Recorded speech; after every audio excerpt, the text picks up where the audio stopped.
আসসালামু আলাইকুম প্রিয় শিক্ষার্থীরা, তোমরা আশা করি ভালোই আছো। আমি আজকেও অনলাইন ভিডিও ক্লাসে জ্যামিতির মৌলিক ধারণা নিয়ে আলোচনা করব। আজকে ত্রিভুজ এবং চতুর্ভুজ নিয়ে আমি তোমাদের এই অনলাইন ভিডিও ক্লাস নেব। তো শিক্ষার্থীরা, আমরা কথা না বাড়িয়ে আমরা সরাসরি আলোচনায় চলে যাই। তো শিক্ষার্থীরা, আমরা সরাসরি আলোচনায় যাচ্ছি।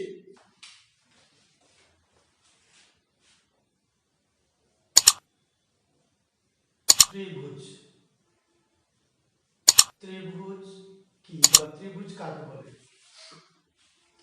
তিনটি সরলরেখা দ্বারা সীমাবদ্ধ ক্ষেত্রকে ত্রিভুজ বলে। তিনটি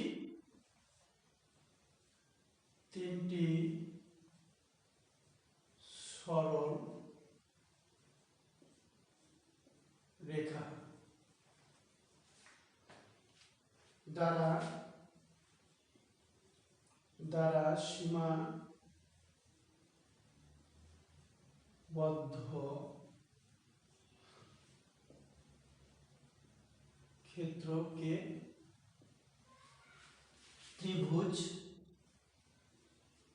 ত্রিভুজ বলে। তাহলে ত্রিভুজ কি আমরা বোর্ডে দেখবো যে তিনটি সরলরেখা দ্বারা সীমাবদ্ধ ক্ষেত্রকে ত্রিভুজ বলে। তো তিনটি সরলরেখা দ্বারা আমি একটি ত্রিভুজ তোমাদের দেখিয়ে দিলাম। তাহলে এ বি সি তিনটি সরলরেখা দ্বারা সীমাবদ্ধ ক্ষেত্রকে ত্রিভুজ বলে। তো শিক্ষার্থী বন্ধুরা, ত্রিভুজ আমরা বাহু ভেদে পাই, আবার কোণ ভেদে পেয়ে থাকি। তো আমরা প্রথমে কোণ ভেদে ত্রিভুজ আলোচনা করব। প্রকারভেদ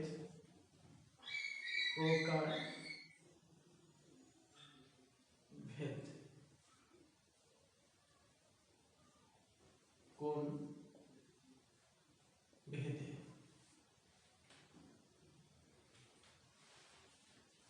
সূক্ষ্মকোণী ত্রিভুজ।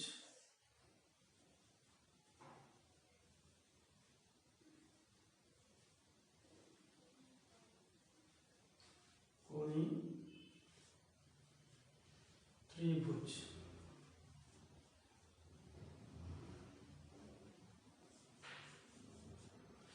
তাহলে শিক্ষার্থীরা, সূক্ষ্মকোণী ত্রিভুজ কাকে বলে? যে ত্রিভুজের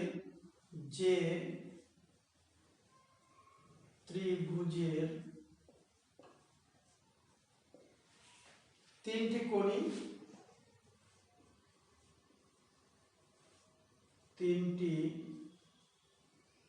কোণই সূক্ষ্মকোণ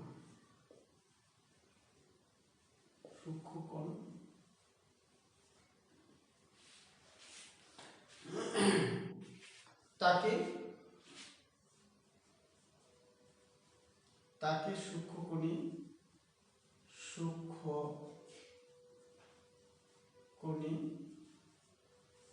ত্রিভুজ বলে। সূক্ষ্মকোণী ত্রিভুজ কাকে বলে? যে ত্রিভুজের তিনটি কোণে সূক্ষ্মকোণ, তাকে সূক্ষ্মকোণী ত্রিভুজ বলে। তো আমরা সূক্ষ্মকোণী ত্রিভুজ আঁকতেছি।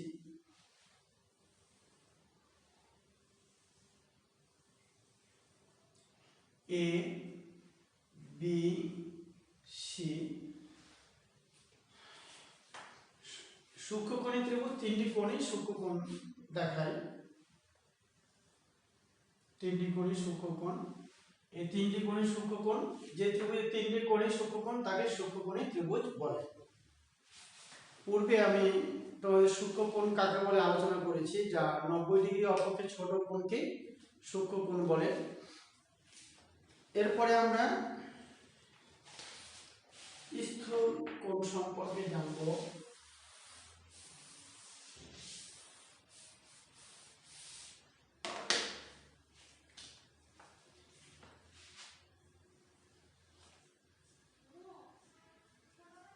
স্থূল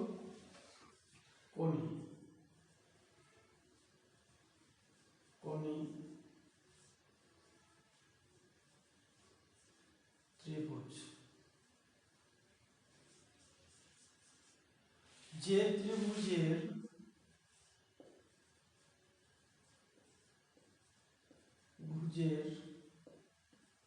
একটি কোণ স্থূল কোণ।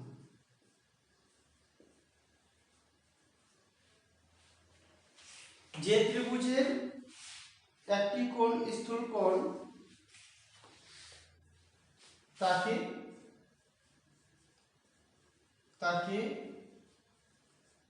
স্থূল কোণী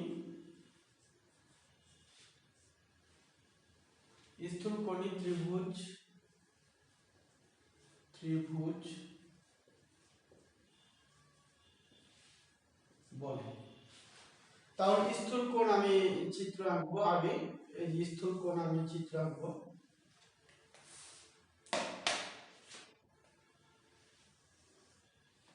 স্থূল কোণ আঁকলাম, অর্থাৎ 90 ডিগ্রি অপেক্ষা বড় কোণকে 180 ডিগ্রি অপেক্ষা ছোট এবং 90 ডিগ্রি অপেক্ষা বড় কোণকে স্থূল কোণ বলা হয়। স্থূল কোণ আঁকলাম, এরপরে ত্রিভুজ আঁকবো, স্থূল কোণী ত্রিভুজ আঁকবো। অর্থাৎ একটা স্থূল কোণ থাকে তাকে স্থূল কোণী ত্রিভুজ বলে। A B C. তাহলে স্থূল কোণী ত্রিভুজ সম্পর্কে আমরা ধারণা পেলাম। এরপরে সমকোণী ত্রিভুজ। এরপরে সমকোণী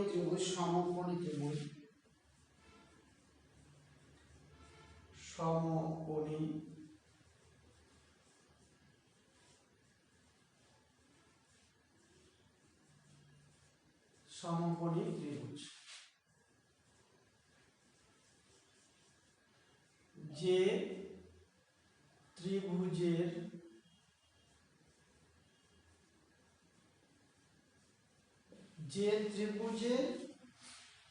একটি কোণ সমকোণ, যে ত্রিভুজের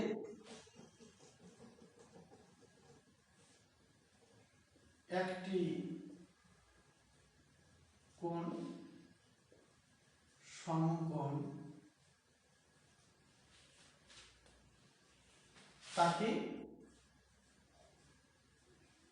তাকে সমকোণী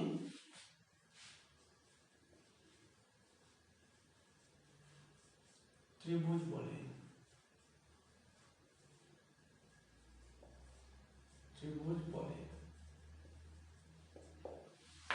তাহলে সমকোণ আগে এঁকে নিয়ে আমরা সমকোণ আঁকলাম।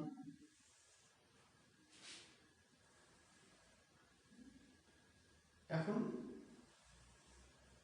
সমকোণী ত্রিভুজ হয়ে গেল।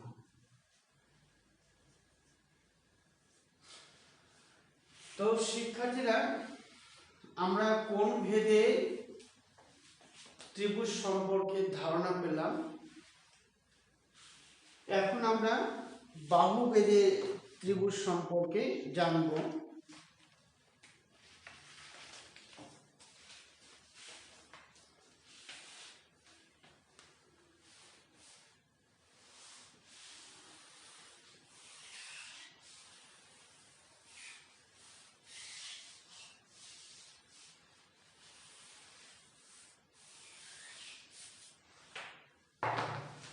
বাহু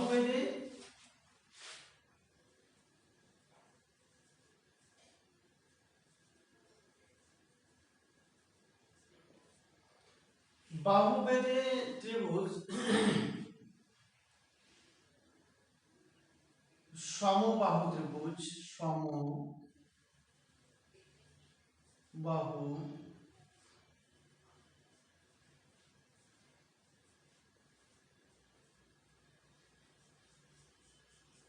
যে ত্রিভুজের যে ত্রিভুজের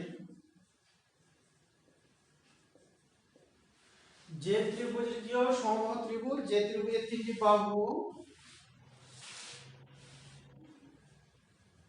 যে ত্রিভুজের তিনটি বাহু পরস্পর সমান, যে ত্রিভুজের তিনটি বাহু পরস্পর সমান তাকে তাকে সমবাহু ত্রিভুজ বলে। সমবাহু ত্রিভুজ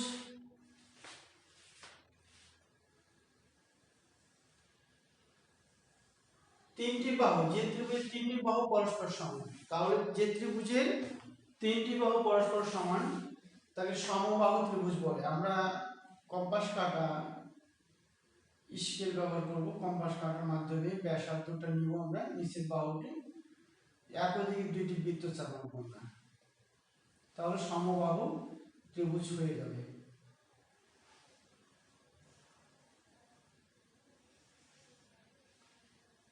এ বি সি, তাহলে সমবাহু ত্রিভুজ হয়ে গেল বাহু ভেদে ত্রিভুজ।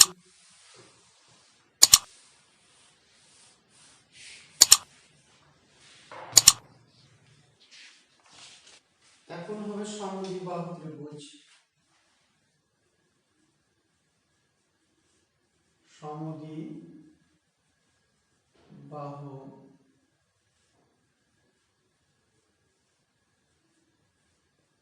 ত্রিভুজ, যে ত্রিভুজের দুইটি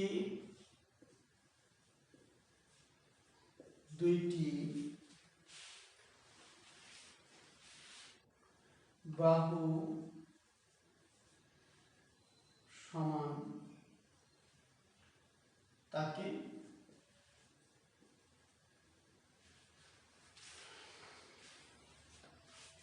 সমদ্বিবাহু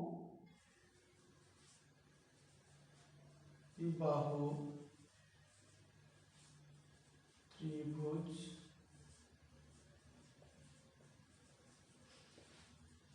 বলে। সমদ্বিবাহু ত্রিভুজ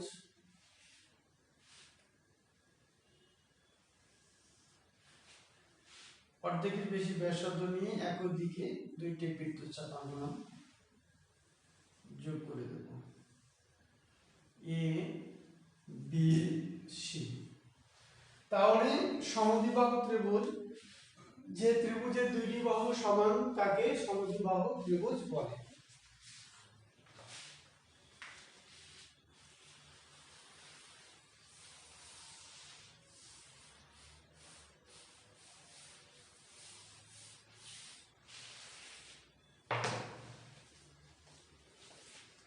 বিষমবাহু ত্রিভুজ,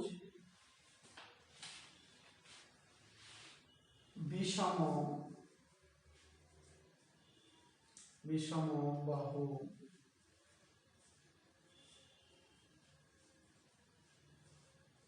ত্রিভুজ, যে ত্রিভুজের তিনটি বাহুই অসমান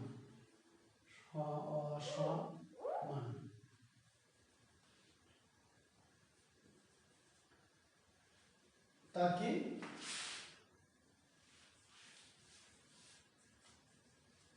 বিষমবাহু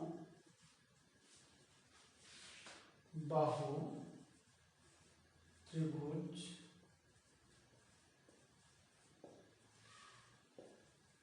বলে। বিষমবাহু ত্রিভুজ তিনটি বাহুই অসমান,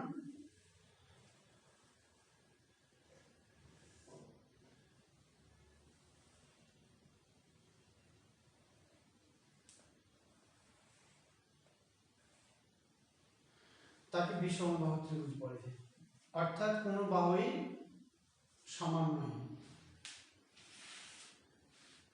বিষমবাহু ত্রিভুজ।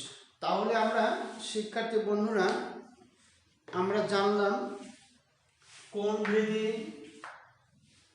ত্রিভুজ জানলাম, বাহুভেদী ত্রিভুজ সম্পর্কে জানলাম।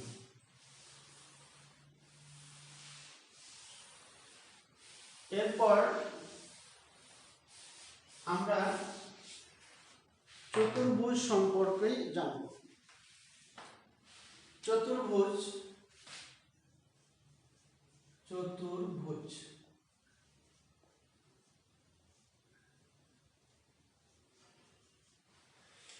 চারটি বাহু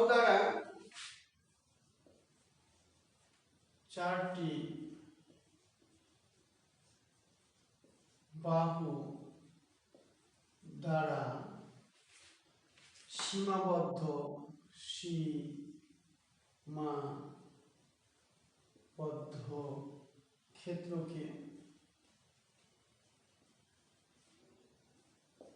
ক্ষেত্রকে চতুর্ভুজ বলে।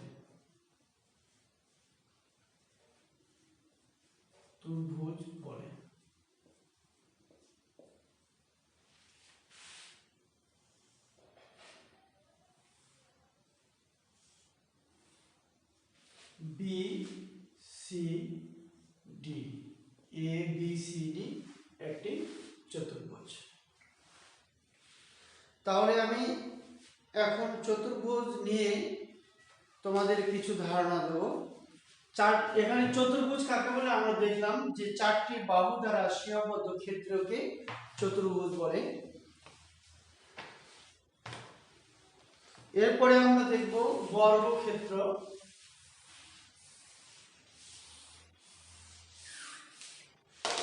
বর্গক্ষেত্র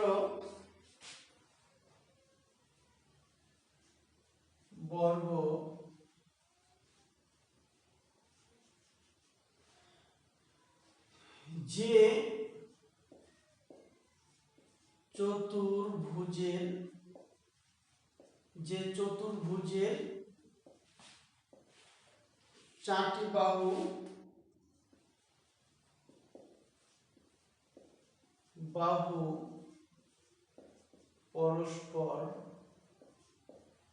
পরস্পর সমান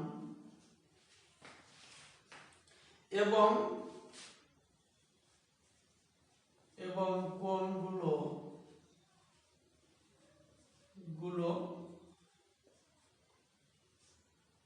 সমকোণ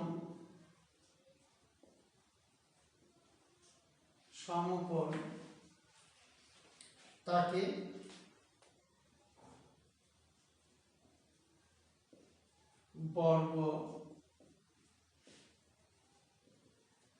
বর্গক্ষেত্র বলে। তাহলে শিক্ষার্থীরা দেখো যে চতুর্ভুজের চারটি বাহু পরস্পর সমান, কোণগুলো সমকোণ, তাকে বর্গক্ষেত্র বলে। তা আমি একটা বর্গক্ষেত্র এঁকে দেখাচ্ছি তোমাদের।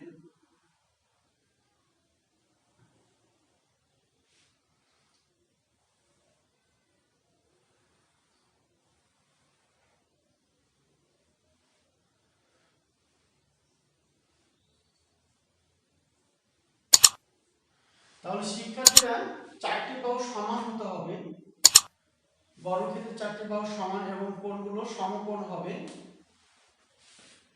তাহলে এখানে আমি বর্গক্ষেত্রের সংজ্ঞা দিলাম যে চতুর্ভুজের চারটি বাহু পরস্পর সমান এবং কোণগুলো সমকোণ তাকে বর্গক্ষেত্র বলে।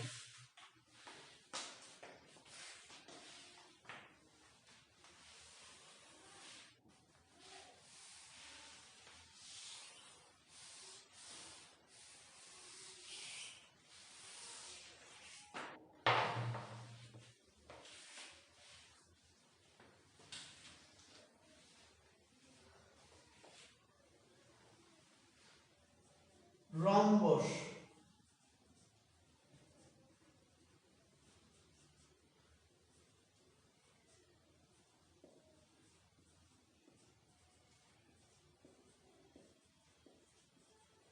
যে চতুর্ভুজের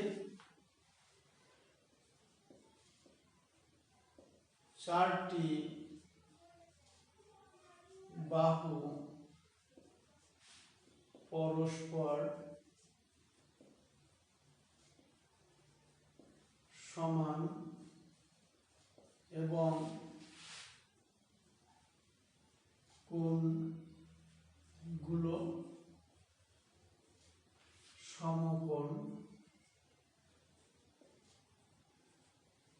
সমকোণ নয় তাকে রম্বস বলে।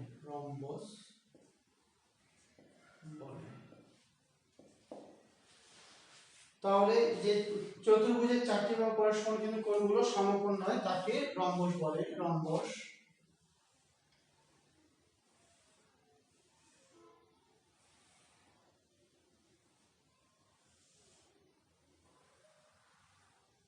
A B C D।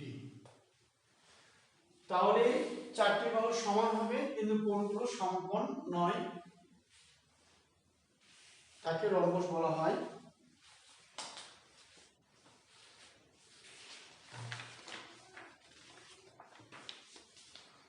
এরপরে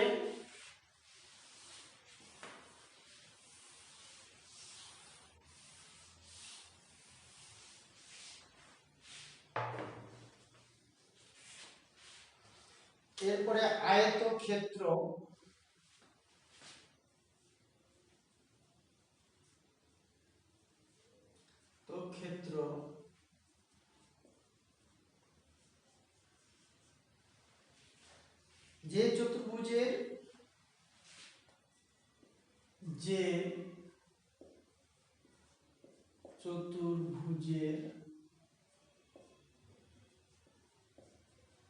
যে চতুর্ভুজের বিপরীত বাহুগুলো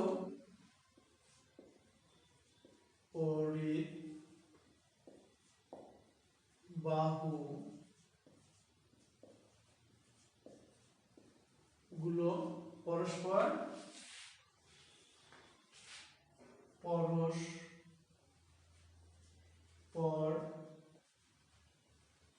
সমান ও সমান্তরাল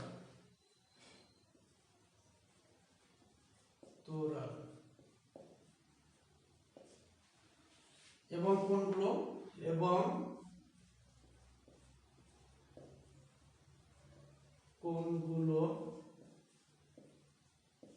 কোণগুলো সমকোণ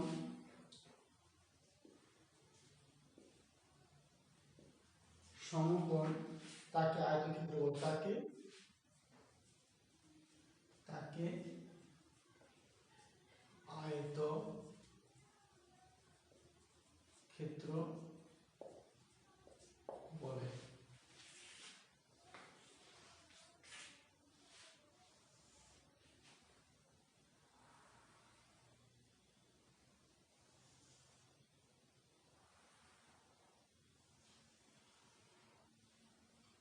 A B C D।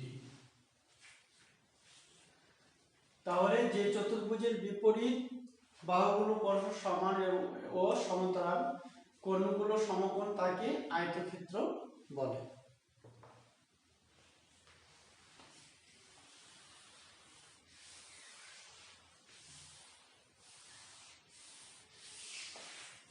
এরপর সামান্তরিক কাকে বলে?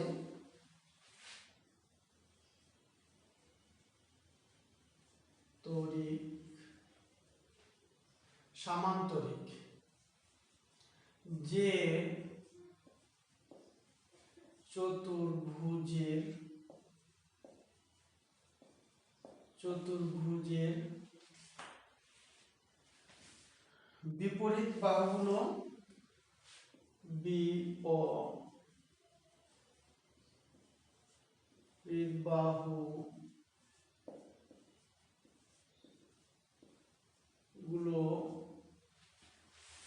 পরস্পর সমান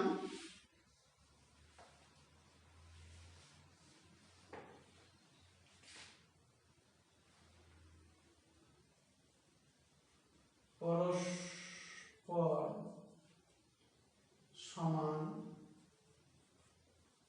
ও সমান্তরাল, সমান্তরাল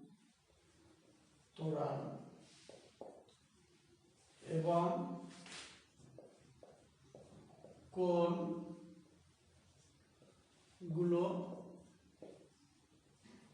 সমকোণ নয়, সমকোণ নয় তাকে সামান্তরিক বলে, সামান্তরিক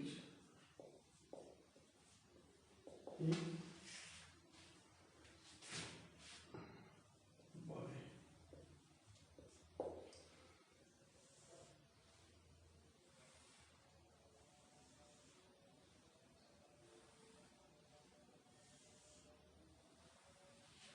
এ বি সি ডি।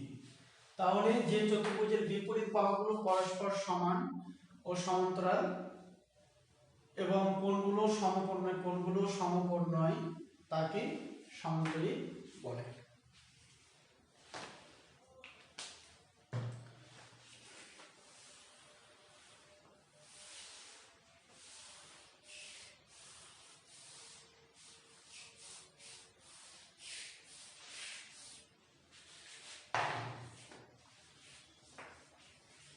এরপরে ট্রাপিজিয়াম,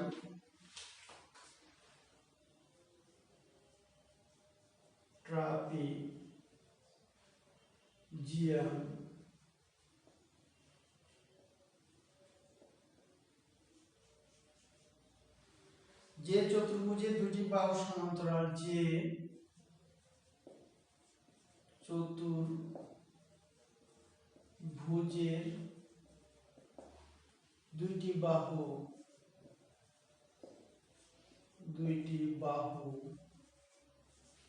সমান্তরাল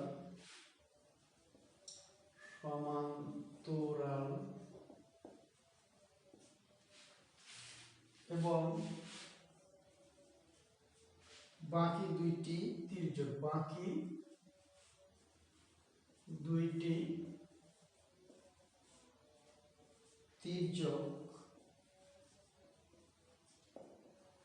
তির্যক তাকে ট্রাপিজিয়াম বলে।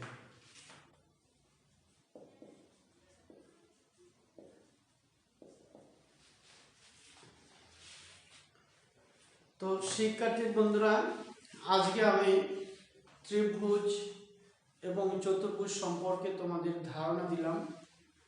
তোমরা বাসায় অবশ্যই এই জ্যামিতির মৌলিক ধারণাগুলো অবশ্যই নেবে, বাসায় একটু পড়ালেখা করবে। আর এই জ্যামিতির মৌলিক ধারণা ষষ্ঠ থেকে নবম শ্রেণীর সকলের প্রয়োজন। এই জন্য সবাই অবশ্যই ত্রিভুজ এবং চতুর্ভুজ সম্পর্কে ধারণাটি নেবে। তো সকলকেই ধন্যবাদ। আবার পরবর্তী অনলাইন ভিডিও ক্লাসে আবার দেখা হবে।